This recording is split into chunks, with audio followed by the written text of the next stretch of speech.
आज आसतु कंकड़ा झोलते बनइबा। मोर तो फेवरेट, आपनकर फेवरेट कि नहीं कमेंट सेक्शन में जनइबे। प्रथमे कंकड़ा लुण और हल्दी को पकईकि गोलिकी रखिनेबा। तापर तेल गरम करके कंकड़ा को देकी भल भाव भाजी नेबा। कंकड़ा को भाजी सारा पर पुणी किछि तेल को देकी आलू को मध्य भाजी नेबा।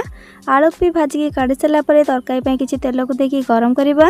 तापर सेतिरे पकईबा टमाटो कटा और दुटा तेजपत्र। एबे जस्ट हल्का टिके आको मिसई देकी अदा रसुण प्याज गोटा धनिया गोटा जीरा और सुखला लंकार बटा को देकी मसला को भल भाव कषिबा। मसला 50% कषि गला पर सेतिरे पकईबा हल्दी गुंड चिकेन मसला मसला गुंड काश्मीर लंका गुंड और स्वाद अनुसार लुण।